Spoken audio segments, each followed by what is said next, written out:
seen it, is dominating social media.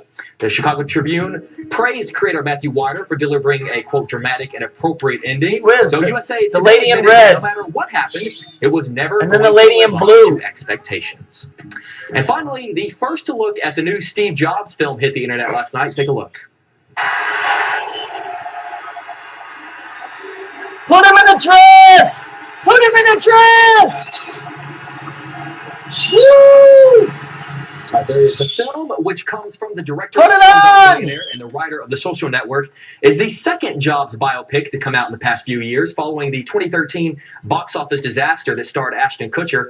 However, many are claiming this film, written and directed by Academy Award winners and sporting an all-star cast, including Michael Fassbender as Steve Jobs, is sure to be an Oscar contender. What do you guys think? You going to go see it? Maybe. Last one was terrible, because I think this one's going to be great. Okay. That's just my opinion. Hey, real quick, your thoughts on the Madman finale? You can't talk specifics. Yeah, we'll talk specifics. I hated it. You hated it. I hated it. Wow. There you go. Okay. Thank you, Jake. Thanks, Sir, guys. it's 8:51 right now. Coming up, we go back to 1970 to see what happened decades ago. Well, you were bullshitting people back then, except you were doing it in the newspaper. I know that because I have a newspaper from 1930 with the kidnapping that said the kidnappers demanded $60,000 ransom. Who the fuck says they need $60,000 of anything? Let's see. Kidnappers, usually as a rule, they want 10, 20, 50, 100, 500, and $1 million. And then it goes up from there. They never ask for 60. Okay? So, yes, that's a nice smile you have. Too bad it's fake and you're a fucking Southside. And look at this smug douchebag. Fucking couple of CGI characters, right? Oh, we're gonna go back and see what happened decades ago. Why? So you can go back and grab that and make a story out of it and put it here today and call it reality? Fuck you. Steve Jobs, woo! Woo! Put on your dress! Yeah, I bet they won't put that in the movie. Gee whiz, let's go get a peek at that. That's one of my favorites. There you go. There's Steve Jobs. Woo! Way to go, buddy.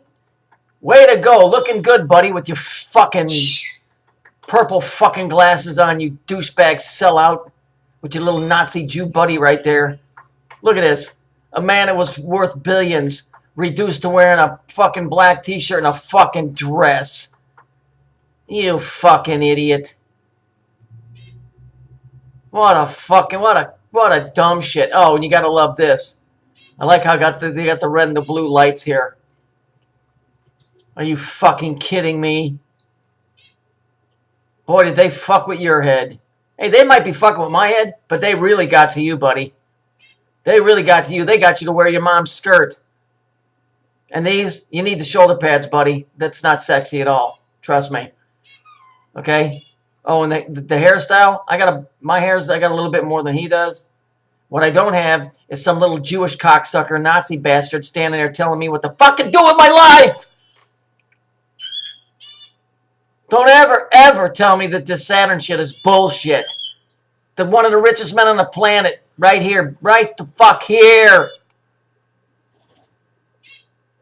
You can't fucking contest it or argue it. It's fucking fact here.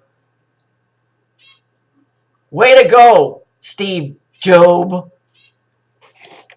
Job. What's Job? It's a book in the Bible. And it's a story about how Satan went to God and God told him, hey, have you noticed my servant Job? He's so righteous. And the devil said, well, that's because you gave him so much. Sounds like this guy. And then God said, he won't ever turn his back on me. And the devil said, oh yeah? Why don't you let me fuck his life completely up and I bet he will curse you to your face. And so in the midst of the story, he took away all his money, his family, everything he owned, except he couldn't take his life. And he still refused to curse God to his face. And my contention to you is that the Christians have taken that story and flipped it around.